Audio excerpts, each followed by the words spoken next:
క్రైస్తలాడ్ అందరికి వందనాలు. మన ప్రాతకాల ప్రార్థన ప్రారంభించుకుందాం. పిల్లరా ప్రార్థన చేసుకుందాం.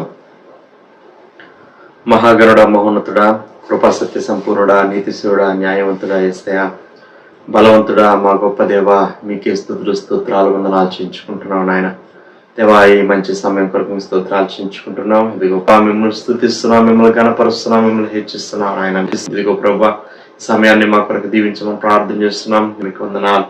అలాగే మరి తండ్రి 91వ కీర్తన దేవా, మేము చదువుకునే సమయం అంతటిని కూడా మా కొరకు దీవించండి. మీ వాక్కులు, మీ వాగ్దానములు ప్రభా మరి తండ్రి మా పక్షంగా ఇన్ని దినాలు దేవా మరి తండ్రి ఇన్ని మాసాలు నెరవేర్చిన విధానం అంతటి కొరకు స్తోత్రాలు. మరి ఈ దినం కూడా ప్రభా మేము చదువుకునే సమయాన్ని దీవించండి. మా పక్షంగా మరి నిశ్చయంగా మీరు నాయన మీ వాక్కులు వాగ్దానాలు నెరవేర్చి దేవా మరి తండ్రి మీ నామానికి మహిమ తెచ్చుకోమని ప్రార్థన చేస్తున్నాయి. యేసయ్య నామములో స్తుతించి ప్రార్థన చేసి అడిగి వేడుకుంటున్నాం పరలోకపు తండ్రి, ఆమేన్. ఆమేన్. మహోన్నతుని చాటును నివసించువాడే సర్వశక్తి నీడను విశ్రమించువాడు. మహోన్నతుని చాటును నివసించువాడే సర్వశక్తి నీడను శ్రమించువాడు. ఆయనే నాకు ఆశ్రయము, నా కోట, నేను నమ్ముకును నా దేవుడని నేను యెహోవాని గూర్చి చెప్పుచున్నాను. ఆయనే నాకు ఆశ్రయము, నా కోట, నేను నమ్ముకున్న నా దేవుడని నేను యెహోవాని గురించి చెప్పుచున్నాను. వేటకాని ఊరిలో నుండి ఆయన నిన్ను విడిపించును, నాశనకరమైన తెగులు రాకుండా నిన్ను రక్షించును. వేటకాని ఊరిలో నుండి ఆయన నిన్ను విడిపించును, నాశనకరమైన తెగులు రాకుండా నిన్ను రక్షించును. ఆయన తన రెక్కలతో నిన్ను కప్పును, ఆయన రెక్కల క్రింద నీకు ఆశ్రయం కలుగును. ఆయన సత్యము కీడమును డాలునై ఉన్నది. ఆయన తన రెక్కలతో నిన్ను కప్పును, ఆయన రెక్కల కింద నీకు ఆశ్రయం కలుగును. ఆయన సత్యము కేడమును డాలునై ఉన్నది. రాత్రి వేళ కలుగు భయమునకైనను, పగటి వేళ ఎగురు బాణమునకైనను, రాత్రి వేళ కలుగు భయమునకైనను, పగటి వేళ ఎగురు బాణమునకైనను, చీకటిలో సంచరించు తెగులునకైనను, మధ్యాహ్నమందు పాడు చేయు రోగమునకైనను నీవు భయపడుకుందువు. చీకటిలో సంచరించు తెగులకైనను, మధ్యాహ్నమందు పాడు చేయు రోగమునకైనను నీవు భయపడకుందువు. నీ ప్రక్కన 1000 మంది పడినను, నీ కుడి పక్కన 10,000 మంది కూలినను అపాయం నీ వద్దకు రాదు. నీ ప్రక్కన 1000 మంది పడినను, నీ కుడి ప్రక్కన 10,000 మంది కూలినను అపాయం నీ ఎదుకు రాదు. నీవు కన్నులారా చూచుచుండగా భక్తిహీనులకు ప్రతిఫలం కలుగును. నీవు కన్నులారా చూచుచుండగా భక్తిహీనులకు ప్రతిఫలం కలుగును. యెహోవా నీవే నా ఆశ్రయము అని నీవు మహోన్నతుడైన దేవుని నీకు నివాస స్థలముగా చేసుకుని ఉన్నావు. యెహోవా నీవే నా ఆశ్రయము అని నీవు మహోన్నతుడైన దేవుని నీకు నివాస స్థలంగా చేసుకుని ఉన్నావు. నీకు అపాయమేమీ రాదు, ఏ తెగులును నీ గుడారము సమీపించదు. నీకు అపాయమేమీ రాదు, ఏ తెగులును నీ గుడారమును సమీపించదు. ఈ మార్గములన్నిటిలో నిన్ను కాపాడుటకు ఆయన నిన్ను గూర్చి తన దూతలకు ఆజ్ఞాపించును. నీ మార్గములన్నిటిలో నిన్ను కాపాడుటకు ఆయన నిన్ను గూర్చి తన దూతలకు ఆజ్ఞాపించును. నీ పాదములకు రాయి తగలకుండా వారు నిన్ను తమ చేతుల మీద ఎత్తి పట్టుకుందరు. నీ పాదములకు రాయి తగలకుండా వారిని తమ చేతుల మీద ఎత్తి పట్టుకుందరు. నీవు సింహములను నాగుపాములను త్రొక్కెదవు, కదమ సింహములను భుజంగములను అనగ త్రొక్కెదవు. నీవు సింహములను నాగుపాములను త్రొక్కెదవు, కదమ సింహముల భుజంగమును అనగ త్రొక్కెదవు. అతడు నన్ను ప్రేమించున్నాడు గనుక నేను అతన్ని తప్పించదను, అతడు నా నామం ఎరిగిన వాడు గనుక నేను అతన్ని కనపరచదను. అతడు నన్ను ప్రేమించుచున్నాడు గనుక నేను అతన్ని తప్పించదును, అతడు నా నామం ఎరిగిన వాడు గనుక నేను అతన్ని కనపరచదను. అతడు నాకు మొర్ర పెట్టగా నేను అతనికి ఉత్తరం ఇచ్చదను, శ్రమలో నేను అతనికి తోడై ఉండదను, అతను విడిపించి అతన్ని గొప్ప చేసేదను. అతడు నాకు మొర్ర పెట్టగా నేను అతనికి ఉత్తరం ఇచ్చేదను, శ్రమలో నేను అతనికి తోడై ఉండేదను, అతన్ని విడిపించి అతని గొప్ప చేసేదను. దీర్ఘాయువు చేత అతన్ని తృప్తిపరచదను, నా రక్షణ అతనికి చూపించదను. దీర్ఘాయువు చేత అతని తృప్తిపరచదను, నా రక్షణ అతనికి చూపించదను. ఆమేన్. దేవుని వాక్యం ఉన్న పిల్లరా, దర్జనరాలు బాణాటిగా వచ్చి మనకు దేవుని వాక్యాన్ని ఇస్తారు. మన ప్రభువును రక్షకుడైన యేసుక్రీస్తు నామంలో ఈ ప్రాతకాల ప్రార్థనలో ఆన్లైన్లో పాల్గొంటున్న ప్రభుత్వందరికీ మరొకసారి శుభములు తెలియజేస్తున్నాను. దేవుని వాక్యాన్ని ధ్యానం చేసుకుందాం. అందు నిమిత్తము కీర్తనల గ్రంథంలో నుంచి ఒక వచనాన్ని చదువుకుందాం. కీర్తనల గ్రంథము 65వ కీర్తన 2వ వచనం. ప్రార్థన ఆలకించువాడా, సర్వ శరీరులు నీ యొద్దకు వచ్చేదరు. మరొస్తున్నాం చిన్న ప్రార్థన. పరిశుద్ధుడా మీకు స్తోత్రాలు. ప్రార్థన ఆలకించువాడా మీకు స్తోత్రాలు. నీ సన్నిధిలోనికి ఈ విధంగా ప్రవేశించడానికి మాకు మీరు అనుగ్రహిస్తున్న కృప కొరకు మీకు స్తోత్రాలు. సజీవుడైన, సర్వశక్తిమంతుడైన, సర్వోన్నతుడైన నీ యొక్క సన్నిధిలోనికి, నీ యొక్క కృపాసనం వద్దకు పదే పదే రావడానికి మీరు మాకు అనుదినము అనుగ్రహిస్తున్న కృప కొరకు స్తోత్రాలు. ఇంతవరకు మీరు మాతో ఉన్నారు. మా తండ్రి, ప్రీతండి, ఈ యొక్క ఆ సమయంలో నీ వాక్యాన్ని మేము ధ్యానం చేయబోతుండగా పరిశుద్ధాత్మ దేవ మీరు మాకు సహాయం చేయండి. మమ్మల్ని మీ కృప చొప్పున బలపరచండి. ఈ వాక్య ధ్యానంలో మీరు తోడుగా ఉండండి. మీ యొక్క దయగలిగిన ఆత్మచేత సమభూమి గల ప్రదేశంలో మమ్మల్ని నడిపించండి. మీరే మహిమను పొందమని నీ దాసురాందిగా నన్ను నేను నీకు అప్పగించుకుంటూ ఉండగా మీరే బలపరిచి వాడుకుని మహిమను పొందమని యేసు నామంలోనే ప్రార్థిస్తున్నాం తండ్రి, ఆమేన్. ఈ 67వ కీర్తన దావీదు రాశాడు. కీర్తనల్లో 150 కీర్తనలు ఉంటే తక్కువ లేకుండా 70 కీర్తనలు, ఇంకంతకన్నా ఎక్కువే దావీదే రాశాడు. దావీదు చేత రచించబడినవి. దావీదు తన కీర్తనల్లో దేవుణ్ణి పలు రీతులుగా తాను సంబోధిస్తున్నట్టు లేక ఆయన యొక్క గొప్పతనాన్ని గురించి మాట్లాడుతున్నట్టుగా మనకి చాలా ఆధారాలు దొరుకుతాయి. అయితే ఈ రోజు మనం 65వ కీర్తన 2వ వచనంలో తాను దేవుణ్ణి ఒక ప్రత్యేకమైన పిలుపుతో పిలుస్తూ ఉన్నాడు. ఆ పిలుపును గురించి మనం ఆలోచన చేయబోతున్నాం. ప్రార్థన ఆలకించువాడా సర్వ శరీరులు నీ యొద్దకు వచ్చెదరు. ఓ యు హూ హియర్ ప్రేయర్ అని ఉంటది. ప్రార్థన ఆలకించువాడా సర్వ శరీరులు నీ యొద్దకు వచ్చెదరు. దేవుడు ప్రార్థన ఆలకించేవాడు. దేవుడు ప్రార్థన ఆలకించేవాడై ఉంటాడు. ప్రార్థన ఆలకించగలిగిన వాడు దేవుడు ఒక్కడే. ఆ ప్రార్థనకు రెస్పాన్స్ సరైన జవాబులు ఇవ్వగలిగిన వాడు కూడా ఆయనే. సర్వశక్తి కలిగిన వాడు, సర్వాధికారం కలిగిన వాడు ఆయన మాత్రమే. ప్రతి ప్రార్థనకు ఆయన ఉత్తరు లేకపోతే జవాబులు పంపించగలిగిన గొప్ప దేవుడు. అందుకే దావీదు అంటున్నాడు, బహుశా ఖచ్చితంగా తన స్వానుభవంలోంచి తాను ఈ మాట మాట్లాడుతున్నాడు. దేవుణ్ణి ప్రార్థన ఆలకించేవాడుగా తాను పిలుస్తున్నాడు. ఇంకొక విషయం మనం గమనించాల్సింది ఏంటంటే, మనము నమ్ముకున్న దేవుడు ఆయన సజీవుడు గనుక ఆయన రెస్పాండ్ అవుతాడు, ఆయన స్పందిస్తాడు, ఆయన బదులు పలుకుతాడు. ఒకవేళ జీవము లేని వాటిని లేక జీవము మాత్రమే ఉండి ఆత్మ లేని వాటిని గనక మనం మొక్కితే, చెట్లు కావచ్చు, జంతువులు కావచ్చు, అవి they cannot respond in a proper way. అవి వాటి నుంచి మనము కోరే స్పందన లేక దైవికమైన స్పందన రాదు సుమా. దైవికమైన స్పందన దైవమై ఉన్న దేవుని దగ్గర నుంచి వస్తుంది. ఎందుకంటే ఆయన సజీవుడు. యోగంటారు, నా విమోచకుడు సజీవుడు అంటారు. Because he is living, my redeemer liveth అంటాడు. నా విమోచకుడు జీవిస్తున్నాడు కనుక నేను ఇంత భరోసాతో, ఇంత కాన్ఫిడెంట్ గా, ఇంత ధైర్యంగా, ఇంత విశ్వాసంతో ఈ పరిస్థితిని నేను ఎదుర్కోగలుగుతున్నాను అని యోగు తను మాట్లాడుకుంటూ వస్తాడు. కనుక ఇప్పుడు దావీదు అనుభవం కూడా అదే. ప్రార్థన ఆలకించువాడా సర్వ శరీరులు నీ యొద్దకు వచ్చు. ఇప్పుడున్నలో ప్రార్థన చేయడం అనేది మన దైనందిన దైవిక ఆధ్యాత్మిక జీవితంలో ఒక వాలుగా, ఒక వాడుకగా, ఒక వరుసగా మనం చేసుకోవాల్సిన వారంగా ఉన్నాం. ఇంతకు మించి వేరే ఆప్షన్ మనకేమీ లేదు. ఈ ఉదయకాల సమయంలో ప్రార్థన ఆలకించే దేవుడు మనకున్నాడు. ఆ దేవునికి మనం ప్రార్థన చేయాలి. ఆ దేవుడు మన ప్రార్థన ఆలకిస్తాడు. ఆలకించడం మాత్రమే కాకుండా మన మనవిని ఆయన అంగీకరించి ఆయన మనకు జవాబిచ్చే దేవుడు అనే విషయాన్ని లేఖనాల్లో నుంచి మనం కొంచెం సేపు ఆలోచన చేయబోతున్నాం.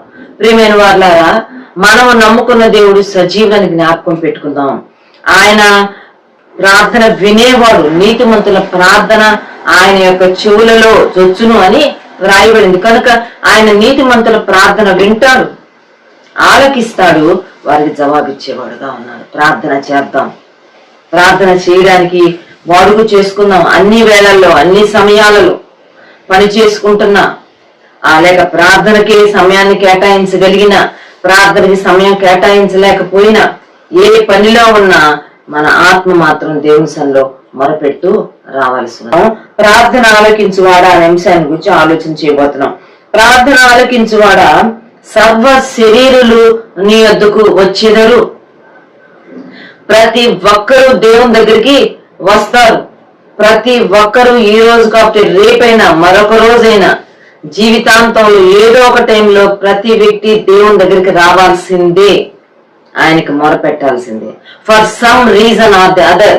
ఈ కారణం కాకపోతే ఇంకో కారణం, ఇంకో కారణం కాకపోతే ఇంకో కారణం, ఏదో కారణంతో మొత్తానికి మానవుడు దేవుని వెతుక్కుంటూ దేవుని దగ్గరికి రావాల్సిందే. మానవుని జీవితంలో కూడా కొన్ని కొరతలు, కొన్ని కొదువులు కూడా ఎందుకు దేవుడు అనుమతిస్తాడు అంటే, ఆ కొరతలను బట్టైనా ఆ కొదువులను బట్టైనా మానవుడు దేవుని వైపు తిరుగుతాడేమో, దేవుని తట్టుకు తిరుగుతాడేమో, దేవుని వద్దకు వస్తాడేమో, దేవుని యొక్క ఉనికిని ఎగ్జిస్టెన్స్ ని రియలైజ్ అవుతాడేమో. వాళ్ళ జీవితాలు అనేకమైన కొదువులు పెడతా ఉంటారు. ఈనాడు మన జీవితాల్లో కూడా we have got our problems, మన సమస్యలు మనకున్నాయి, మన లిమిటేషన్స్ మనకున్నాయి, ఎన్నో అవసరాలు మనకున్నాయి. ఎన్ని అవసరాల మధ్య, ఎన్ని కొదువుల కొరతల మధ్య ఎందుకు దేవుడు మనల్ని ఉండనిచ్చాడు అంటే మనం ఆయన వైపు చూస్తామని, మనం ఆయనకు ప్రార్థన చేస్తామని, మనం ఆయన సన్నిధికి వస్తామని, ఆయన నుంచి జవాబులు అందుకొని ఆయనను అర్థం చేసుకుని ఆయనకు సమీపంగా వచ్చి ఆయన కృపకు, ఆయన ప్రేమకు, ఆయన దీవెనకు పాత్రలు అవుతామని, అవ్వాలని దేవుడు మన జీవితంలో కొన్ని పరిస్థితులు అనుమతిస్తాడు. అంతకు మించి మనకు కారణం లేదు అనేది మనం గ్రహించాల్సిన వారం ఉన్నాం. విలాపవాక్యాలు ఒక మంచి మాట ఉంటుంది, హృదయపూర్వకంగా ఆయన నరులకు బాధనైనను విచారంనైనను కలుగు చేయడు అని రాయబడింది. దేవుడు అన్యాయం చేయటం అసంభవం, దుష్కార్యం ఆయన చేయడు. కొన్నిసార్లు కొన్ని పరిస్థితులు మనకు అర్థం కాకుండా ఉన్నాయి అంటే దేవుడు ఇలా చేసి దేవుడు ఆనందిస్తున్నాడు, దేవుడికి అన్యాయం చేయడం, దేవుడు దుష్కార్యాలు చేయడం ఇష్టం అని కాదు సుమా. హృదయపూర్వకంగా ఆయన ఏది చేయడు, నా అవసరత కొద్దీ మన మేలు కోసం ఆయన కొన్ని పరిస్థితులు పంపిస్తాడు. ఈ దినాల్లో కూడా మనం ప్రార్థన ఎక్కువ చేస్తూ ప్రభువుకు సమీపంగా రావడానికి మాత్రమే ప్రభు కొన్ని పరిస్థితులు మన జీవితంలో అనుమతిస్తున్నారని గుర్తు పెట్టుకొని వద్దాం ప్రభు దగ్గరికి, ఆశ్రయిద్దాం ఆయన్ని, సమీపిద్దాం ఆయన్ని, ఆయన సహాయాన్ని కోరుకుందాం. బైబిల్ గ్రంథంలో నుంచి మనకున్న సమయంలోనే మరి 7 అంశాలు జ్ఞాపకం చేయాలనుకుంటున్నాను. ప్రార్థన ఆలకించే దేవుడుగా వారి వారి జీవితాల్లో వారు ఎలాగ అనుభవిస్తూ వచ్చారో వారి సాక్ష్యాలను మనం జ్ఞాపకం చేసుకోబోతున్నాం. మొట్టమొదటిగా ఈ కీర్తన రాసిన కీర్తనాకారుడైన దావీదు జీవితంలో నుంచి కొన్ని మాటలు మనం జ్ఞాపకం చేసుకుందాం. దావీదు జీవితంలో చాలా కష్టాలు మనకు తెలుసు. దేవుని హృదయానుసారుడు, దేవుని చిత్తానుసారుడు, దేవుని యొక్క సన్నిధిలో ఎంతో తగ్గింపు కలిగిన వ్యక్తి. గొర్రెల దొడ్లో ఉన్న తాను రాజుగా చేయబడ్డాడు.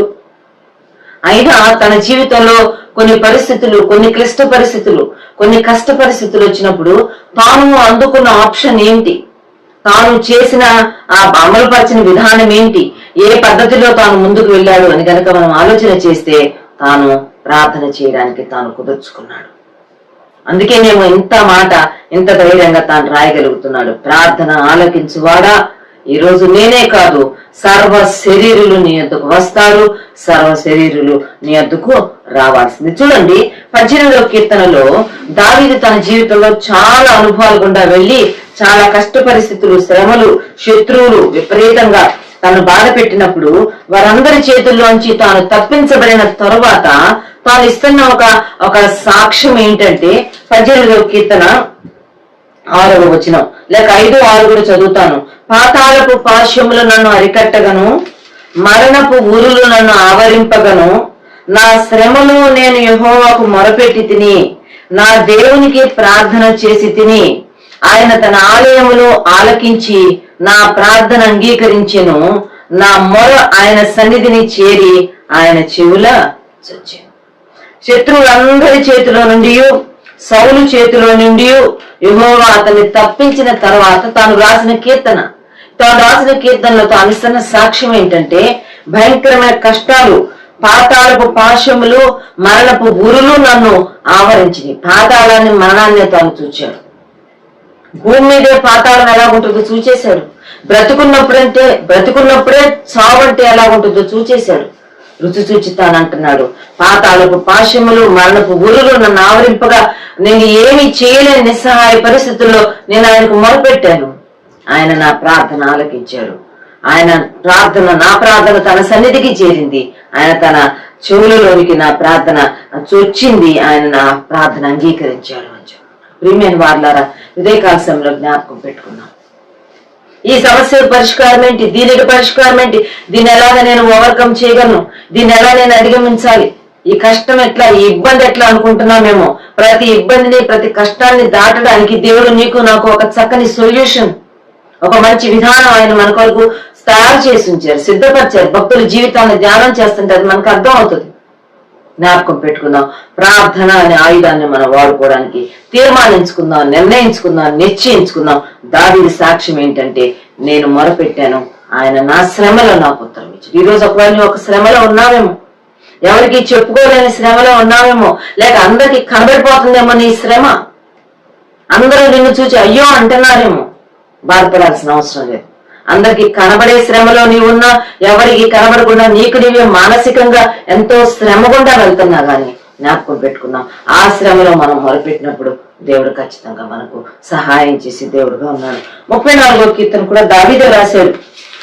అక్కడ కూడా తాను అంటున్నాడు 6వ వచనం, ఈ దీనుడు మొరపెట్టగా యెహోవా ఆలకించెను, అతని శ్రమలన్నిటిలో నుండి అతనిని రక్షించెను. ఇలా దావీదు రాసిన కీర్తనలన్నీ చూసుకుంటూ వెళ్ళామంటే ప్రతి కీర్తన యొక్క సారం ఏంటి అని కనుక మనం చూస్తే, నేను మొరపెట్టాను, ఆయన నాకు ఉత్తరము ఇచ్చాడు. కనుక దావీదు జీవితంలో నుంచి ఉదయకాలం ప్రభు మనతో మాట్లాడుతున్నాడు. ఎన్ని కష్టాలు వచ్చినా, ఇక్కట్లు వచ్చినా, శ్రమలు వచ్చినా జ్ఞాపకం పెట్టుకున్నాం, నేను ప్రార్థన చేసుకుంటాను, నా ప్రార్థన ఆలకించే దేవుడు నాకున్నాడు, అంతేకాకుండా ఆయన నాకు ఉత్తరం ఇచ్చే దేవుడు అని మనం జ్ఞాపకం. మొరపెట్టుము, నేను నీకు ఉత్తరం ఇచ్చాను. వారు నన్ను గురించి మొరపెట్టి నేను వారికి ఉత్తరం ఇచ్చాను, వారు నన్ను మహింపరుస్తారని రాయబడింది కీర్తన గ్రంథం. కనుక మొరపెడదాం, ఆయన జవాబిస్తాడు, ఆయనను తిరిగి మనం మహింపరచవలసిన వారం ఉన్నాం అనేది దావీదు జీవితం నుంచి మనం నేర్చుకోవాలి. కోరహు కుమారుల జీవితంలో కూడా ఇదే సాక్ష్యం. సేమ్ టెస్టిమోనీ, సేమ్ ఎక్స్పీరియన్స్, అదే అనుభవం, అదే సాక్ష్యం భక్తుల జీవితం నుంచి మనం చూసుకుంటూ రావచ్చు. చూడండి, కోరహు కుమారుల జీవితంలో ఒక్క మాటే చూపిస్తాను. 88వ కీర్తన కోరహు కుమారులు రాశారు. ఉగ్రత నుంచి తప్పించుకున్న కోరహు కుమారులు రాసిన మాట. 88వ కీర్తన 2వ వచనం, నా ప్రార్థన నీ సన్నిధిని చేరును గాక, నా మొరకు చెవియొగ్గుము, నేను ఆపదలతో నిండి ఉన్నాను, నా ప్రాణము పాతాళమునకు సమీపించి ఉన్నది. ఈ కీర్తన అంతా కోరహు కుమారులు ఏకవచనంలో రాస్తున్నారు, ఒక వ్యక్తి రాసినట్టుగా రాస్తున్నారు. అది వాళ్ళందరి యొక్క మనసు, ఏక మనసు, విత్ వన్ టోన్, ఒకే స్వరంతో వారు మాట్లాడుతున్నారు. అంటున్నారు, నా ప్రార్థన నీ సన్నిధికి చేరును గాక. రాత్రి వేళ నేను నీ సన్నిధిని మొరపెట్టున్నాడు. ప్రార్థన చేయడానికి సమయం ఏం లేదు, టైమింగ్స్ ఏం లేవు. ఉదయమే చేయాలి, 5 గంటలకే చేయాలి, లేకపోతే ఆ రాత్రి 10 గంటల తర్వాతే ప్రార్థన చేయాలనేది లేదు సుమా. Any time we can pray. పరలోకం యొక్క ఫోన్ నంబర్ ఏంటి అంటే 333 అంట. ఇర్మియా 33:3, మొరపెట్టుము, నేను నీకు ఉత్తరము ఇస్తాను. అట్ ఎనీ టైం నువ్వు ఎప్పుడైనా ప్రార్థన చేయి, నేను నీకు ఉత్తరం ఇస్తాను. మధ్యరాత్రి చెరలో ఉండి పౌలుశీలలో మొరపెడితే దేవుడు జవాబు ఇచ్చాడు. రాత్రి వేళల్లో మేము నీ సన్నిలో మొరపెట్టిన నాడు అని కోరహు కుమారులు అంటున్నారు. వేకుజామునే దేవుని సన్నిలో మొరపెట్టిన దేవుడు అంటాడు. మధ్యాహ్నము 12 గంటలకు మరి పేతురు ప్రార్థన చేస్తున్నాడు. ఇలా చూసుకుంటా వెళ్తే 3 గంటలకి పేతురు యోహానులు ప్రార్థనా కాలంలో దేవాలయానికి ఎక్కి వెళ్తున్నారు. అపోస్తలుల కార్యాలు 3వ అధ్యాయం. కనుక దేవుని సన్నిలో ప్రార్థన చేస్తూ వద్దాము, ఆయన మనకు ఖచ్చితంగా సహాయం చేస్తాడు. భవిష్యత్తు ఎలాగున్నా, భవిష్యత్తులో ఏ మార్గం గుండా మనం వెళ్లాల్సి వచ్చినా జ్ఞాపకం పెట్టుకుందాం, prayer answering God is there for us. మన కోసము ప్రార్థనకు జవాబిచ్చే దేవుడు ఉన్నాడు అనేది భక్తులు రుజువులతో సహా, ఆధారాలతో సహా రాసి పెట్టించారు. దావీదు జీవితంలో, కోరహు కుమారుల జీవితం నుంచి కూడా మనం ఆ మాటే గ్రహించవచ్చు. 2వ అంశంలో కనుక మనం వస్తే, సాధారణంగా, సర్వసాధారణంగా ప్రతి మానవుని యొక్క జీవితంలో, లేక మనిషి ఒక దశకు వచ్చిన తర్వాత, ఒక స్టేజ్కి, ఒక వయసుకు వచ్చిన తర్వాత, లేక కుటుంబంగా తాను జీవితంలో స్థిరపడిన తర్వాత, మరి ఫ్యామిలీస్ దే ఎక్స్పెక్ట్ చిల్డ్రన్, పిల్లల్ని వారు కోరుకుంటారు, సంతాన దీవెన కోరుకుంటారు, సంతాన ప్రాప్తి కలిగి ఉండాలని కోరుకుంటారు. అందుకనే మనుషులు మ్యారేజెస్ అవ్వగానే పిల్లల కోసం ఎదురు చూస్తారు. పిల్లలు పుట్టకపోతే వారు ఏ కులానికి, ఏ మతానికి, ఏ జాతికి, ఏ ప్రాంతానికి చెందిన వారైనా దే లుక్ టు గాడ్, వారు దేవుని వైపు చూస్తారు. నిజమైన దేవుడా కాదా, ఆ చెప్పబడిన దానిలో దైవత్వం ఉందా లేదా అని ఆలోచించేదానికన్నా వారి జీవితాల్లో ఉన్న అక్కర వాళ్ళని దేవుని వద్దకు తీసుకుని వెళ్తుంది సంతాన దీవెన కోసం. నిజమే, 127వ కీర్తన 3వ వచనంలో ఉన్నది, కుమారులు యెహోవా అనుగ్రహించు స్వాస్థ్యము, గర్భఫలము ఆయన ఇచ్చు బహుమానమే. సంతానం అనేది ఆయన ఇస్తే రావాల్సిందే. నువ్వు ఒకవేళ ఉద్యోగం తెచ్చుకోవచ్చేమో, చిన్న ఉద్యోగమో, ఏదో ఒక రకమైన కుదురుతో కూడిన ఉద్యోగమో, మంచి ఉద్యోగమో, కానీ సంతానం, వివాహం కూడా నీ ఎవరో ఒకరు నువ్వు చేసుకోవచ్చేమో, ఇల్లు ఏదో ఒకటి కట్టుకోవచ్చేమో, డబ్బులు వేరే రకంగా సంపాదించొచ్చేమో కానీ సంతానం మాత్రం you cannot earn on your own. నీ సొంతగా నువ్వు సంపాదించుకునేది కాదు సుమా. సంతానం కొరకు దేవుడు వైపు చూడాల్సిందే. నీవు సంతానం కలిగి ఉన్నంటే నేను అది దేవుడు అనుగ్రహించాడు అంతే, నో అదర్ ఆప్షన్. దేవుడు ఇచ్చారు కాబట్టి బిడ్డలు కలిగి ఉన్నాం.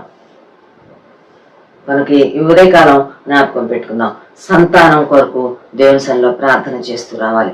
ప్రార్థన చేస్తేనే దేవుడు ఇస్తాడు. అది కారణము మరి 25వ అధ్యాయంలో ఇక్కడ మనం ఇస్సాకు జీవితంలో 25వ అధ్యాయం 21వ వచనం, 40 ఏళ్ల వయసు అప్పుడు ఇస్సాకు వివాహం అవుద్ది. 60 ఏళ్ల వయసు వచ్చే వరకు పిల్లలు లేరు, 20 ఏళ్ళు పిల్లలు లేరు. చూడండి ఆది కాండము 25వ అధ్యాయం 21వ వచనం. ఆ పైన రాయబడింది, పెళ్లి చేసుకున్నప్పుడు 40 సంవత్సరముల వాడు కనుక అతను ఆ భార్య ఇస్సాకు భార్య గొడ్రాలు కనుక అతడు ఆమె విషయమై యెహోవాను వేడుకొనెను. యెహోవా అతని ప్రార్థన వినెను గనుక అతని భార్య అయిన రిప్ప గర్భవతి ఆయను. అతడు రిప్పా కొరకు ప్రార్థన చేశాడు కనుక మరి రిప్ప కుమారులను కన్నట్టుగా సంతానం కలిగినట్లుగా మనం చూస్తాం. వాళ్ళిద్దరు పుట్టినప్పుడు ఇస్సాకు 60 ఏళ్ళు అంట, 26వ వచనంలో ఉంది. కనుక 20 సంవత్సరాల పిల్లలు లేరు ఇస్సాకు. ఇస్సాకు ప్రార్థన చేయగా దేవుడు రిప్పాని జ్ఞాపకం చేసుకున్నాడు. సంతానం కోసం ప్రార్థన చెయ్యాలి. ప్రార్థన చేసి దేవుని దగ్గర నుంచి మనం పొందాలి. 1 సమూయేలు గ్రంథం 1వ అధ్యాయంలో హన్నా కూడా, ఎల్కానా భార్య అయిన హన్నా కూడా పిల్లలు లేనప్పుడు ఎంతో చింతించింది, ఎంతో వ్యాకులు పడింది. ఆఖరికి తాను దేవుని సన్నిధికి వచ్చింది. 1వ అధ్యాయం 11వ వచనంలో 10వ వచనం, బహు దుఃఖాక్రాంతురాలే వచ్చి యెహోవా సన్నిధిని ప్రార్థన చేయుచు బహుగా ఏడ్చుచు సైన్యములకు అధిపతి యెహోవా, నీ సేవకురాలైన నాకు కలిగిన శ్రమను చూచి నీ సేవకురాలైన నన్ను మరొక జ్ఞాపకం చేసుకుని నీ సేవకురాలైన నాకు మగపిల్లను దయచేసిన ఎడల వాని తల మీదకి క్షౌరపు కత్తి ఎన్నటికి రానియక వాడు బ్రతుకు దినములన్నిటిను నేను వానిని యెహోవాకు నీకు అప్పగింతునని మొక్కుబడి చేసుకునెను. ఆమె యెహోవా సన్నిధిని ప్రార్థన చేయుచుండగా, హన్నా యెహోవా సన్నిధిలో ప్రార్థన చేస్తూ ఉన్నది. ప్రార్థన ఆలకించేవాడు హన్నా ప్రార్థన విన్నాడు. ఆ తర్వాత సంవత్సరంలో సమూయేలు పుట్టాడు. సమూయేలు పుడితే తాను అంటుంది 20వ వచనం, కనుక హన్నా గర్భము ధరించి దినములు నిండినప్పుడు ఒక కుమారుని కని నేను యెహోవాను మొక్కుకొని వీనిని అడిగితిని అనుకుని వానికి సమూయేలని పేరు. వీనిని అడిగాను, యెహోవాను అడిగాను కనుక యెహోవా ఇచ్చాడు. మొక్కుకున్నాను, నా మొక్కుబడి చొప్పున నేను ఆ బిడ్డను తిరిగి దేవునికి ఇస్తానని చెప్పి దేవుని సన్నిధిలో ప్రతిష్ఠించి. లూకా సువార్త 1వ అధ్యాయంలోకి వెళ్తే లేవి వంశానికి చెందిన యాజక ఆ ధర్మము నిర్వహిస్తున్న జకర్యా జీవితంలో కూడా మనం అదే చూస్తాం. 1వ అధ్యాయం 13వ వచనంలో తన యొక్క వంతు వచ్చినప్పుడు తాను దేవాలయంలో యాజక ధర్మం చేస్తూ ఉంటే దేవదూత కనబడింది. పీఠం దగ్గర ధూపవేదిక దగ్గర కనబడి 1వ అధ్యాయం 13వ వచనంలో, జకర్యా నీ ప్రార్థన వినబడినది, నేను ప్రార్థన ఆలకించేవాడను, నీ ప్రార్థన ఆలకించాను, నీ ప్రార్థన వినపడింది, ఇదిగో నీకు కుమారుడు పుట్టబోతున్నాడు. ప్రియమైన వారి ఉదయకాల సమయంలో జ్ఞాపకం పెట్టుకున్నాం, ప్రార్థన ఆలకించే దేవుడు మనకున్నాడు. ప్రార్థన చేయవలసిన వారంగా ఉన్నాం, ప్రభువును ఆశ్రయించవలసిన వారంగా ఉన్నాం. For anything and for everything, దేని కోసమైనా ప్రతిదాని కోసమైనా దేవుని దగ్గరికి మనం రావాల్సిన వారంగా ఉన్నాం. దేవుడు మన ప్రార్థన ఆలకించి మనకు ఆయన దీవెనలు, ఆయన జవాబులు ఇచ్చేవాడు. 3వ అంశంలోకి వెళ్దాం. చూడండి, యెషయా గ్రంథంలో ఇక్కడ యూదా రాజు హిజ్కియా జీవితంలో నుంచి ఒక అంశాన్ని మనం జ్ఞాపకం చేసుకోబోతున్నాం. ఈ యెషయా గ్రంథము 38వ అధ్యాయం 5వ వచనం, యూదా రాజు హిజ్కియా చాలా సిక్కయ్యాడు. మరణకరమైన ఆ రోగము తనకు కలిగింది 38వ అధ్యాయంలో. అప్పుడు తాను దేవుని సన్నిధిలో ప్రార్థన చేస్తున్నాడు. 2వ వచనం, అతడు తన ముఖమును గోడ తట్టు త్రిప్పుకొని, యెహోవా యథార్థ హృదయుడనై సత్యముతో నీ సన్నిధి నేను ఎట్లు నడుచుకుంటునో, నీ దృష్టికి అనుకూలంగా సమస్తమును నేను ఎట్లు జరిగించుతునో కృపతో జ్ఞాపకము చేసుకునమని హిజ్కియా కన్నీళ్లు విడుచుచు యెహోవాను ప్రార్థింపగా. హిజ్కియా మరణకరమైన రోగం, డెడ్లీ సిక్నెస్, చచ్చిపోవాల్సిందే, దానికి ఇంకేం లేదు, వైద్యం లేదు. డాక్టర్లు చెప్పారయ్యా ఏం లేదయ్యా వైద్యం. అటువంటి పరిస్థితుల్లో దేవుని సన్నిధిలో ప్రార్థన చేస్తూ ఉంటే 5వ వచనంలో యెషయా ద్వారా, ప్రవక్త యెషయా ద్వారా యెహోవాకు ప్రత్యక్షమైంది. యెషయా వచ్చి చెప్తున్నాడు, నీవు తిరిగి హిజ్కియా అతనితో ఇట్లనము, నీ పితరుడైన దావీదునకు దేవుడైన యెహోవా నీకు సెలవిచ్చినదేమనగా, నీవు కన్నీళ్లు విడుచుట చూచితిని, నీ ప్రార్థన నేను అంగీకరించి ఉన్నాను, ఇంకా 15 సంవత్సరముల ఆయుష్యము నీకు ఇచ్చేదను. నీ ప్రార్థన నేను అంగీకరించా, నీ కన్నీటి ప్రార్థన నేను అంగీకరించాను, ఇదిగో నేను నీకు 15 సంవత్సరాల ఆయుష్కాలం ఇస్తున్నానని చెప్పి మాట. కన్నీటి ప్రార్థన. ఈ హిజ్కియా యొక్క కన్నీటి ప్రార్థన దేవుడు ఆలకించాడు. దేవుడు దానికి జవాబు పంపిస్తున్నాడు, నేను నిన్ను బ్రతికించబోతున్నాను, 15 సంవత్సరాల ఆయుష్ ఇవ్వబోతున్నానని. ఆ తర్వాత చూస్తాం, తనకి అంజూరపు పండ్ల ముద్ద తీసుకొని వచ్చి ఆ కాలుకి, ఆ గాయానికి కట్టబడిన తర్వాత యెషయా ద్వారానే దేవుడు ఆ మాట కూడా చెప్తాడు.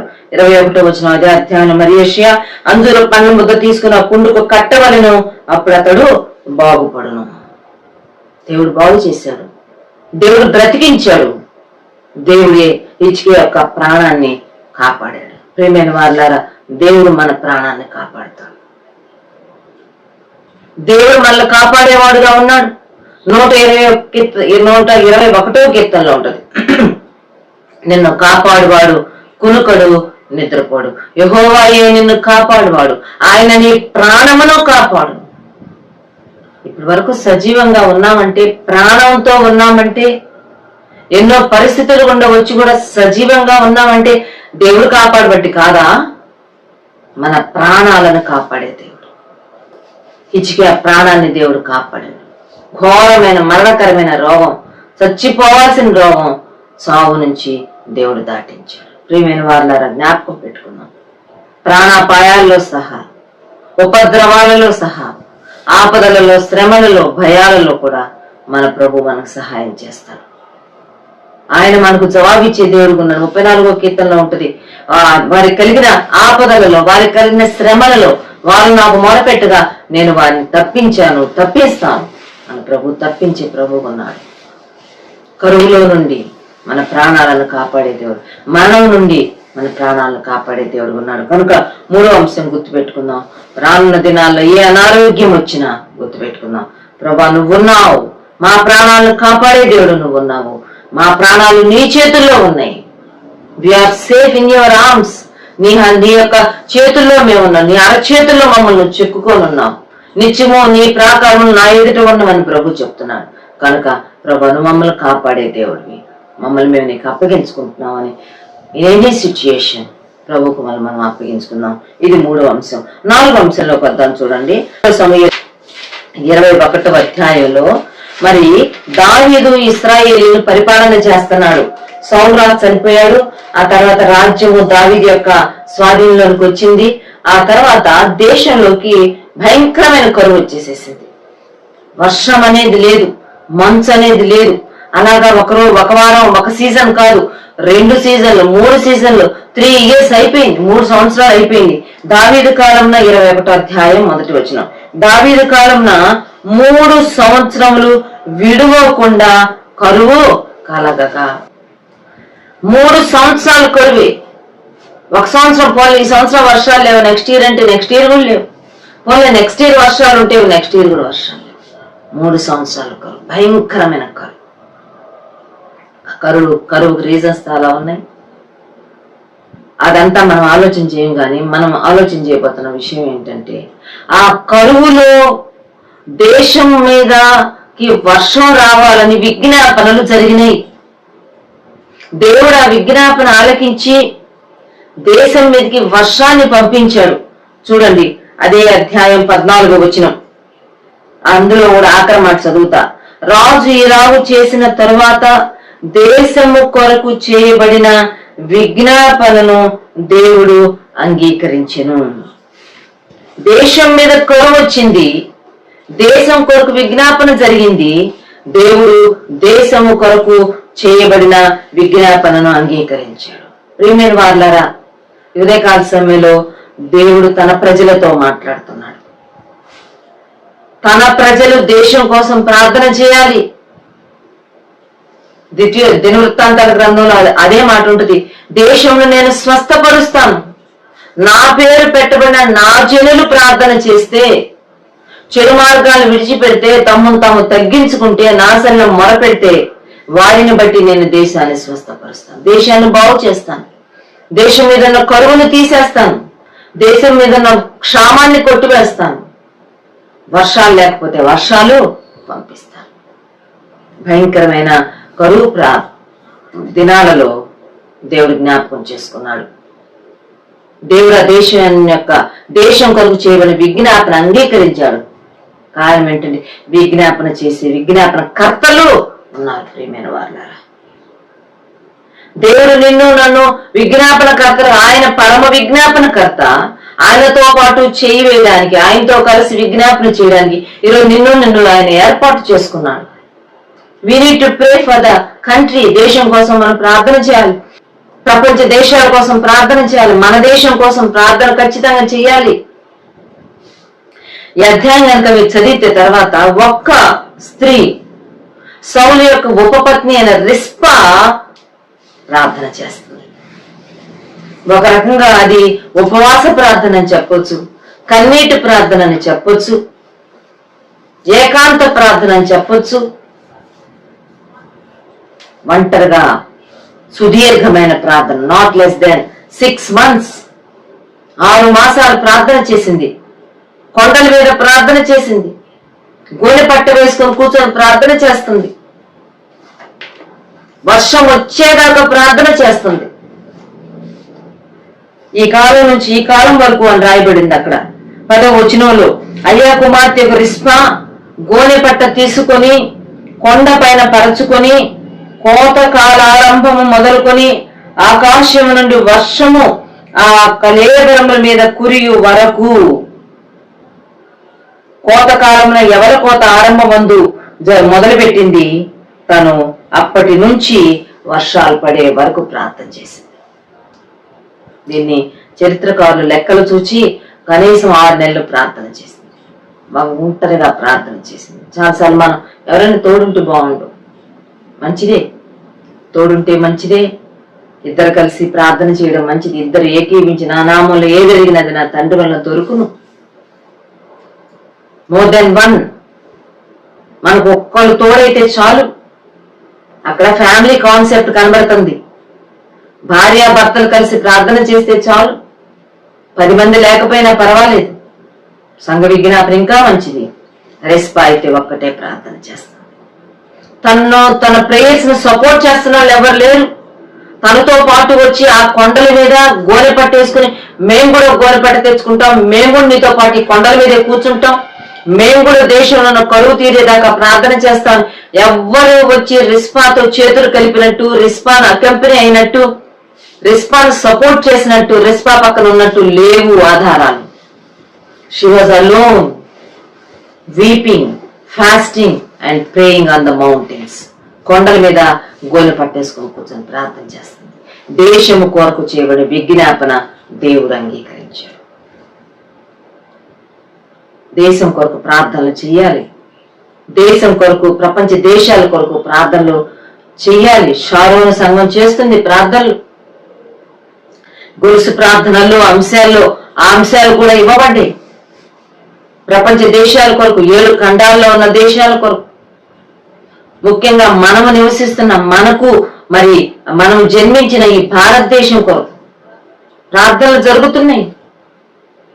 భారతదేశంలో ఉన్న రాష్ట్రాలు, కేంద్రపాలిత రాష్ట్రాల కొరకు, మన తెలంగాణ, ఆంధ్ర రాష్ట్రం, తెలుగు రాష్ట్రాల కొరకు, మన ఆంధ్ర రాష్ట్రం కొరకు, మన రాష్ట్రంలో ఉన్న ప్రతి జిల్లా, మనం ఉంటున్న జిల్లా, మనం ఉంటున్న మండలం, ప్రతి డివిజన్, గ్రామాలు అన్నిటి కొరకు, ఆఖరికి సూలూరుపేటలో ఉన్న ప్రతి ఏరియాలో ఉన్న దేవుని బిడ్డల కొరకు విజ్ఞాపన జరుగుతుంది. దేశం కొరకు చేయబడిన విజ్ఞాపన దేవుడు అంగీకరించాడు. రిస్పా లాంటి వారు కావాలి. రిస్పా లాంటి ప్రార్థన మనం చేసిన రోజు మన దేశం మీద ఉన్న పరిస్థితులు, మన దేశం మీద కమ్ముకున్న మబ్బులు తొలగిపోతాయి. నీతి సూర్యుని యొక్క కిరణాలు మన దేశం మీద ప్రసరిస్తాయి, ప్రకాశిస్తాయి. జ్ఞాపకం పెట్టుకున్నాం. కనుక కరువు తీరిపోవాలంటే ఖచ్చితంగా ప్రార్థనలు జరగాలి. కోసం ప్రార్థన చేస్తే దేశంలో ఒక భాగమైన నీ కోసం నువ్వు చేసుకున్నట్టే. భారతదేశం కోసం చేస్తే నాకేమొస్తుంది, నా కోసం చేసుకుంటా, నా భార్య కోసం, నా భర్త కోసం, నా బిడ్డల కోసం చేసుకుంటాను అనుకుంటున్నావు. భారతదేశం కోసం ప్రార్థన చేస్తే నీ కోసం చేసుకున్నట్టే. భారతదేశం మీదకి వచ్చిన మబ్బులు నీ జీవితాన్ని కూడా చీకటిమయం చేస్తాయి. కనుక భారతదేశం మీద దేవుని యొక్క కిరణాల కాంతి, దయ, జాలి ప్రకాశించాలని మనం ప్రార్థన చేయాలి. రిస్పా దానికి సాదృశ్యంగా ఉంది. దేశంలో కరువు తీరిపోయింది. 4వ అంశంలోకి వస్తాను చూడండి. దేశం మీదకి వచ్చిన తెగుళ్ళు ఆగిపోవాలన్న విజ్ఞాపన జరగాలి. తెగుళ్ళు రావడానికి చాలా చాలా రీజన్స్ ఉన్నాయి. 91వ కీర్తనలో ఉంటుంది, నాశనకరమైన తెగులు అని ఉంటది. ద్వితీయోపదేశకాండంలో గొప్ప తెగుళ్ళు వస్తాయి దేవుని మాట వినకపోతే అని రాయబడింది. ఇలాగా నానా రకాలైన తెగుళ్ళు ఉన్నాయి. ఇప్పుడు ఈ తెగుళ్ళన్నిటినీ నువ్వు నేను తప్పించుకోవాలంటే మనం చేయాల్సింది విజ్ఞాపనలు చేస్తూ రావాలి. నాశనకరమైన తెగుళ్ళు, ఆశ్చర్యకరమైన తెగుళ్ళు, గొప్ప తెగుళ్ళు ఈనాడు ప్రపంచ దేశాలను వణికిస్తున్నాయి. 100 సంవత్సరాలకు ఒకసారి వస్తున్నాయి పాండమిక్. ఈనాడు మన టైంలో వచ్చింది. ఎందుకు వస్తున్నాయి ఈ తెగుళ్ళు? ఈ తెగుళ్ళు దేవుని ప్రజల యొక్క అవిధేయతను బట్టి కూడా వస్తాయి. సంఖ్యాకాండంలో కనుక మనం చూస్తే ఇశ్రాయేలీయుల యొక్క అవిధేయత, వారు దేవుని సేవకుల మీద ఆయాసపడడం, వారు దేవుని మీద ఆయాసపడడం వల్ల తెగులు వచ్చింది. వేలల్లో ప్రజలు చనిపోయారు. దేవుడు మోషే ద్వారా ఇత్తడి సర్పం పైకెత్తి నిలబెట్టించాడు. ఎవరు దాన్ని చూచారో వారే బ్రతికారు. తెగులు అక్కడ. ఇలా చూసుకుంటూ వెళ్తే తెగుళ్ళ గురించి బోల్డంత సమాచారం మనకి పరిశుద్ధ గ్రంథంలో దొరుకుతుంది. భయంకరమైన దినాల్లో మనం ఉన్నాం. ఈ తెగులు అనేది దేవుడు ఆపితే తప్ప అంత తేలిగ్గా ఆగేది కాదు. మానవ ప్రయత్నం ద్వారా, మానవ జ్ఞానానికి అందని తెగుళ్ళు, మానవాతీతమైన తెగుళ్ళు దేవుడి యొక్క ఇంటర్ఫీరెన్స్ ద్వారానే ఆగుతుంది. పరిశుద్ధ గ్రంథంలో చాలా చోట్ల రాయబడి దేవుడు ఆపగా తెగులు ఆగిపోయింది. ఈనాడు మనకు కూడా దేవుని యొక్క ప్రమేయం అవసరం. గాడ్స్ ఇంటర్ఫియరెన్స్ అవసరం. అందుకే అందరము ఆయన వైపు చూడాలి. ప్రార్థన ఆలకించేవాడు ఉన్నాడు, ఆయనకు ప్రార్థన చేయాలి. దావీదు కాలంలో కూడా ఇదే 2 సమూయేలు 24వ అధ్యాయంలో ఇది 2 సార్లు రాయబడింది, రికార్డ్ చేయబడింది. ఇశ్రాయేల్ దేశం మీద తెగులు వచ్చింది. దావీదు యొక్క బుద్ధిహీనతన నుండి, లేకపోతే తన సొంత నడిపింపు కావచ్చు, లేక సాతాను యొక్క ప్రేరేపణ కావచ్చు, మొత్తానికి జనసంఖ్య చూచాడు. వద్దంటే కూడా వినకుండా దేశం మీదకి తెగులు వచ్చేసింది. దేవుడు 3 ఆప్షన్స్ అడిగాడు. 3 ఆప్షన్స్ లో దేవా నేనేది చెప్పనయ్యా, నీదయ్యా నీ ఇష్టం అని చెప్పేశాడు. అయితే దావీదు ప్రార్థన చేస్తున్నాడు. చూడండి 2వ సమూయేలు గ్రంథం 24వ అధ్యాయం 10వ వచనం. జనసంఖ్య చూచినందుకే దావీదు మనస్సు కొట్టుకొనగా అతడు, నేను చేసిన పని వల్ల గొప్ప పాపము కట్టుకుంటుని, నేను ఎంతో అవివేకినే దానిని చేసి తిని, యెహోవా కరుణించి నీ దాసుడనైన నా దోషమును పరిహరింపుమని యెహోవాతో మనవి చేయగా, దేవునికి మనవి చేస్తున్నాడు. అయ్యా నేనయ్యా తప్పు చేసింది, దయచేసి దోషమును పరిహరింపు. ఎంత బాగుందంటే దావీదు దేవుని సన్నిధిలో తన దోషాన్ని ఒప్పుకుంటున్నాడు. తిరిగి 17వ వచనంలో కూడా తన వద్దకు పంపబడిన దూతతో చెప్తున్నాడు, దావీదు జనులను నాశనం చేసిన దూతను కనుగొని యెహోవాను ఇలాగూ ప్రార్థించును, చిత్తగించుము, పాపము చేసిన వాడును నేనే, దుర్మార్గంగా ప్రవర్తించిన వాడును నేనే, గొర్రెల వంటి వీరేమి చేసిరి, నన్ను నా తండ్రి ఇంటి వారిని తప్పు ఒప్పుకుంటున్నాను. లార్డ్ ఐ హావ్ సిన్డ్, తండ్రి నేను పాపం చేశాను, నేను పాపం చేశాను, నా ఇంటి వారు పాపం చేశారు. పాపం ఒప్పుకొని ప్రార్థన చేస్తున్నాడు. తెగులాగిపోయింది. ప్రియమైన వారలారా, చీకటి పాపానికి గుర్తుగా ఉంది. ఈనాడు ప్రపంచ దేశాలను, భారతదేశాన్ని చీకటి పాపం కమ్ముకుంటుంది. విపరీతమైన పాపం, తెగించి పాపం చేస్తున్నాడు. దుర్మార్గత అనండి, దుష్టత్వం అనండి, వ్యభిచారం అనండి, అక్రమ సంబంధాలు, విపరీతమైన పాపం. చూడటానికి అసహ్యం వేస్తుంది, చదవాలంటే అసహ్యం వేస్తుంది. కొన్ని టైటిల్స్ చూస్తే అసహ్యమేస్తుంది యూట్యూబ్లో. ఇంత భయంకరంగా పాపాన్ని ఎలా ఎక్స్పోజ్ చేస్తున్నారు, ఎలా మాట్లాడుకుంటున్నారు పాపాన్ని గురించి, ఎలా చేస్తున్నారు పాపాన్ని గురించి. భయం లేదు, మరణం అంటే భయం లేదు, చావు అంటే భయం లేదు. చేయగలిగినంత పాపం చేసి చస్తా తర్వాతని తెగించేశాడు మానవుడు. తెగులు ఆగిపోవాలంటే నా పేరు పెట్టబడిన నా జనులు ప్రార్థన చేస్తే దేశం మీదకి వచ్చిన తెగులు ఆపేస్తాను.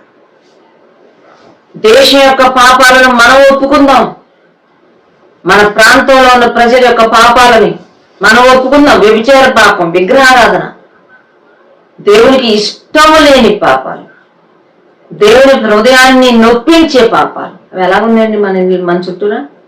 ఎంత టూ మచ్ గా ఉన్నాయి, ఎంత ఘోరంగా ఉన్నాయి. వాళ్ళకి అర్థం కావట్లే వాళ్ళు ఏం చేస్తున్నారు. ఈరోజు ఒకవేళ నువ్వు కూడా ఏదన్నా ఉన్నావు అలాంటి పరిస్థితుల్లో, ఒప్పుకో పాపాన్ని, విడిచిపెట్టు పాపాన్ని. దేవుని కన్నా ఎక్కువ దేని ప్రేమించిన విగ్రహారాధనతో సమానం. నీకిచ్చిన కాపురం, నీకిచ్చిన జీవితాలు, సంసారాలు నువ్వు చేసుకోకుండా పరాయి వ్యక్తి నువ్వు ఆశించావంటే, ప్రేమించావంటే వ్యభిచారం, ద్రోహం, విశ్వాసఘాతకం మలాకి గ్రంథంలో ఉంటుంది. చాలా ఘోరంగా దేవుడు దాన్ని ఖండిస్తూ వచ్చాడు. కొన్ని పాపాలు ఒప్పుకొని ప్రార్థన చేస్తుంటే 25వ వచనం, అక్కడ దావీదు యెహోవా నామమున బలిపీఠం కట్టించి దాన బలులను సమాధాన బలులను అర్పించెను. యెహోవా దేశము కొరకు చేయబడిన విజ్ఞాపనలను ఆలకింపగా ఆ తెగులు ఆగి ఇశ్రాయేలీలను విడిచిపోయాను.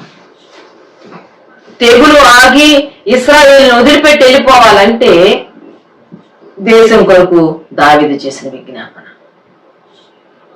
ఈరోజు మనం దేవుని ప్రజలం, విషయాలు తెలిసిన ప్రజలం, ప్రార్థన ఆలకించే దేవుడు ఉన్నాడు, జవాబిచ్చే దేవుడు ఉన్నాడు, క్షమించడం సిద్ధమైన మనస్సు కలిగిన దేవుడు, దయ చూపించే దేవుడు ఉన్నాడని పక్కాగా స్పష్టంగా అర్థమైన నేను దేశం కొరకు విజ్ఞాపన చేసిన రోజు దేశం మీదకి వచ్చిన తెగులు ఆగిపోతుంది. కనుక తెగులు ఆగిపోవాలంటే, కరువు తీరిపోవాలంటే, జబ్బులు పోవాలంటే, అద్భుతాలు ఒక వ్యక్తి జీవితంలో జరగాలంటే, ఒక మార్గంలో, ఒక వ్యక్తి మార్గంలో వస్తున్న శ్రమలు, ఇబ్బందులు, ఇక్కట్లు తీరాలంటే ఆ వ్యక్తి దేవుని దగ్గరికి రావాల్సిందే, ప్రార్థన ఆలకించాల్సిందే. 6వ అంశం, జీవితంలో మరి కొన్ని క్లిష్ట పరిస్థితులు, కొన్ని కష్టాలు వస్తాయి. వాటిలో మనం ఏం చేయాలి? మొదటి దినవృత్తాంతాలు 5వ అధ్యాయం 20వ వచనం. ఇక్కడ దేవుని ప్రజలైన ఇశ్రాయేలీల విషయాన్ని గుర్చిన ఒక వచనం మనకు దొరుకుతుంది. 5:20 మొదటి దినవృత్తాంతం. యుద్ధమందు వారు దేవునికి మొరపెట్టగా ఆయన మీద వారు నమ్మిక ఉంచినందున ఆయన వారి మొర ఆలకించెను, కనుక వారిని జయించుటకు వారికి సహాయము కలిగెను. యుద్ధమందు వారు దేవునికి మొరపెట్టగా, కొంతమంది యుద్ధానికి వచ్చారు. ఆ డీటెయిల్స్ లోకి మనం వెళ్ళాం కానీ యుద్ధాలు, దేవుని ప్రజలకు యుద్ధాలు, కొన్ని పోరాటాలు, కొన్ని స్ట్రగుల్స్ ఈరోజు నీ జీవితంలో ఉన్నాయి. ఈనాడు మనం మనం కలిగి ఉన్న పోరాటాలలో, యుద్ధాలలో మనం చేయాల్సింది, వారు దేవునికి మొరపెట్టగా ఆయన మీద వారు ఉంచిన నమ్మిక చొప్పున దేవుడు వారి ప్రార్థన ఆలకించాడంటే జయించడానికి వారికి సహాయం చేశాడు. మన పోరాటాలలో, మన స్ట్రగుల్స్ లో ఆయన సహాయం చేస్తాడని నమ్మిక ఉంచుదాం, మొర పెడతాం, ఆయన ఖచ్చితంగా మనకు సహాయం చేస్తాడు. తిరిగి అదే అధ్యాయం 22లో, యుద్ధమందు దేవుని సహాయము వారికి కలుగుట చేత శత్రువులు అనేకులు పడిపోయేది. శత్రుగణం, శత్రు మోకలు, నీవు పోరాడుతున్న శత్రువులు ఎవరు? అది అనారోగ్యమో, అది అప్పో, అది నిందో, అది అవమానమో, అది శ్రమనో, ఏదో అది నీకు తెలుసు. మనం పోరాటాలలో దేవుని సహాయము వారికి కలుగుట చేత శత్రువులు పడిపోయారు. శత్రువులు జయించాలంటే దేవుని సహాయం మనకు కావాలి సుమా. యుద్ధంలో మనం దేవుణ్ణి ఆశ్రయించాలి, దేవుని సన్నిధిలో మనం రావాలి. మన పోరాటాలలో ఓడిపోకుండా, పడిపోకుండా, శత్రువు చేతుల్లో బలైపోకుండా ఉండాలంటే దేవుని సన్నిధిలో మనం పోరాడాలి. ఈ పక్షంగా యుద్ధము చేయవాడు యెహోవాయే. యుద్ధశూరుడైన యెహోవా, సైన్యములకు అధిపతికి యెహోవా మన తరపున ఉన్నాడు కనుక ప్రార్థన చేసుకుందాం ఆయనకి. దేవుని సమయం లేదు కానీ దేవుని ప్రజలైన ఇశ్రాయేలు జీవితంలో యూదా రాజ్యంలో వారికి ఎన్నో యుద్ధాలలో వారు తమ శత్రువును జయించడానికి గల కారణం ఏంటంటే వారు దేవుని మొరపెట్టినప్పుడు దేవుడు వారికి సహాయం చేస్తూ వచ్చాడు. యెహోషాపాతు రాజు మీదకి మోయాబీలు, మెయోనీలు, అమ్మోనీలు, శేయీరు మన్యవాసులు, నానా రకాల ప్రజలు ఒక్కటైపోయి కుమ్మక్కైపోయి వచ్చారు యుద్ధానికి.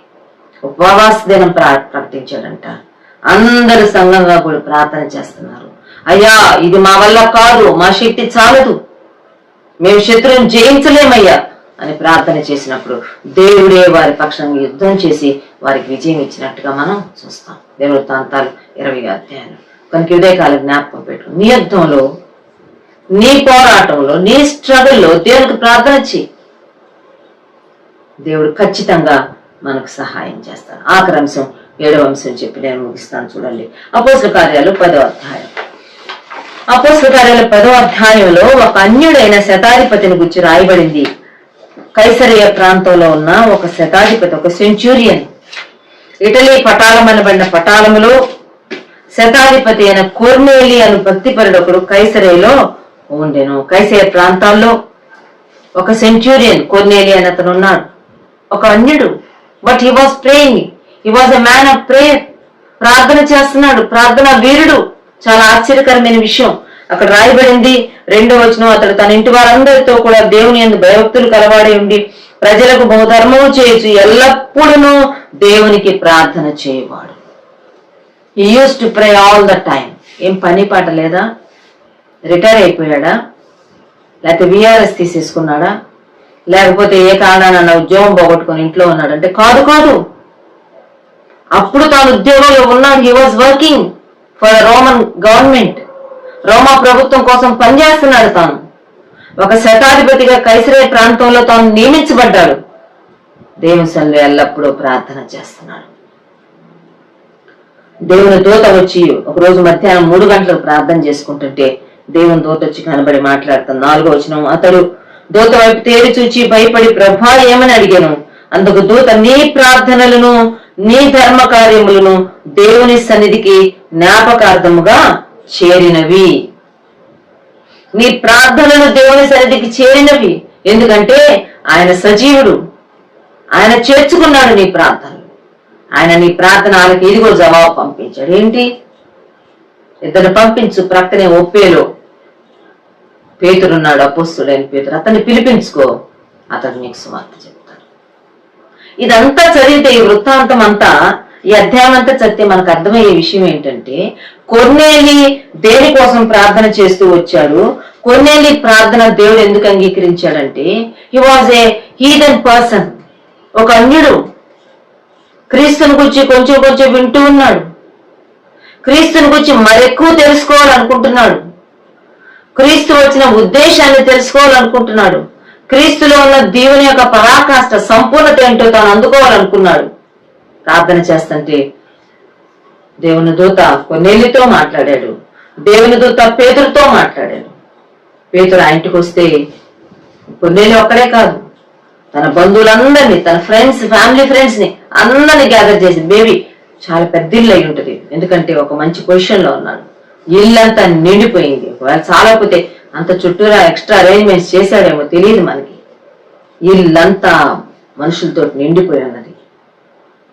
పేతురు అడుగుతున్నాను, ఎందుకు నన్ను పిలిపించావు? ఎందుకు నేను ఎందుకు వచ్చాను? నువ్వు నన్ను ఎందుకు పిలిపించావు చెప్పమంటే 31వ వచనం, కొన్ని ఒక దేవదూత పగలు ఇంచుమించు 3 గంటలకు నేను ప్రార్థన చేసుకుంటున్నా. 30వ వచనం, అందుకు కొర్నేలి, 4 దినముల క్రిందట పగలు 3 గంటల మొదలుకొని ఈ వేళ వరకు నేను ఇంట ప్రార్థన చేయుచుండగా ప్రకాశమానమైన వస్త్రములు ధరించిన వాడకుడు నా ఎదుట నిలిచి, కొర్నేలి నీ ప్రార్థన వినబడెను, నీ ధర్మకార్యములు దేవుని సముఖమందు జ్ఞాపకం ఉంచబడి ఉన్నవి కనుక నీ ఒప్పేకు వర్తమానం పంపి పేతురును మారు పేరు గల సీమోను పిలిపించుము. అతడు సముద్రపు ధరినున్న చర్మకారుడైన సీమోని అంటే దిగి ఉన్నాడని నాతో చెప్పాను. దేవుని దూత నాతో మాట్లాడాడు, నీ ప్రార్థన వినపడింది, పంపించు. మనుషులు పంపించి పేతుర్ని పిలిపించుకో. అయ్యా, అందుకనే మనుషులు పంపించాలి, మంచిది. ప్రభు నీకు ఆజ్ఞాపించినవన్నీ వెంటుకై ఇప్పుడు మేమందరము నీ ఎదుట ఇక్కడ కూడి ఉన్నామని. మేమందరం ఇక్కడ ఎందుకు కూడి ఉన్నామో తెలుసా? ప్రభు నీ నోట ఏ మాటలు చెప్పించబోతున్నాడో అవి మేము వినాలని. అద్భుతమైన సువార్త పేతురు చెప్పాడు. అక్కడ ఉన్న వారందరూ యేసే ప్రభు అని అంగీకరించారు. వారి మీదకి పరిశుద్ధాత్మ దిగి వచ్చింది. ప్రియమైన వారులారా, ఇదే కాల సమయంలో ప్రార్థన చేయవలసిన వారంగా ఉన్నాం. దేని కొరకు ప్రార్థన చేయాలి? మన ఇంటి వారి రక్షణ కొరకు, మన బంధువుల కొరకు, మన ముఖ్య స్నేహితుల కొరకు, మన బెస్ట్ ఫ్రెండ్స్ కొరకు, ఫ్యామిలీ ఫ్రెండ్స్ కొరకు మనం ప్రార్థన చేయాలి. ప్రార్థన ఆలకించేవాడు వారి జీవితాల్లో కార్యాలు చేస్తాడు. వారి రక్షణ అది మనకు కూడా ఒక సేఫ్టీని ఇస్తుంది. మన ఇరుగు పొరుగు వారు, మన బంధువులు, మన స్నేహితులు రక్షించబడని వారైతే ఖచ్చితంగా వారు ఒక రోజు మనకి ముళ్ళుగా, కంటకాలుగా, ఇబ్బందికరంగా మారుతారు. కనుక మన వారందరూ రక్షించబడ్డం అది మనకి సేఫ్, అది మనకు బ్లెస్సింగ్. దాని కొరకు మనం ప్రార్థన. నేను మారాడు చాలు, నా భర్త మారాడు చాలు, నా బిడ్డలు మారాడు చాలు, నేను నా కుటుంబం పరలోకానికి వెళ్ళిపోతాం అనుకుంటున్నాను. కాదు సుమా, మన చుట్టూరా వారి కొరకు మనం ప్రార్థన చేయాలి. అట్టి ప్రార్థనలు దేవుడు వింటాడు. కొన్నేళ్ళి ప్రార్థన దేవుడు విన్నాడు, పేతురును పంపించాడు, సువార్త వినిపించబడింది. ఇదే కాలం మన ప్రార్థన జీవితం యొక్క, మన ప్రార్థన విధానం యొక్క ఆ తాళ్ళు మరి ఎక్స్టెండ్ చేసుకున్నాం. ప్రార్థన ఆలకించే దేవుడు దావీదు ప్రార్థన విన్నాడు, కోరో కుమారుల ప్రార్థన విన్నాడు. వారి ఇబ్బందుల నుంచి దేవుడు వారిని బయటకు తీసుకుని వచ్చాడు. సంతానం కోసం ప్రార్థన చేసిన ఇస్సాకు ప్రార్థన, హన్నా ప్రార్థన, జకర్యా ప్రార్థన దేవుడు విని వారికి సంతానాన్ని అనుగ్రహించాడు. శ్రేష్టమైన సంతానాన్ని అనుగ్రహించాడు. ఆ తర్వాత చరిత్ర సృష్టించిన సంతానాన్ని దేవుడు వారికి అనుగ్రహిస్తూ వచ్చాడు.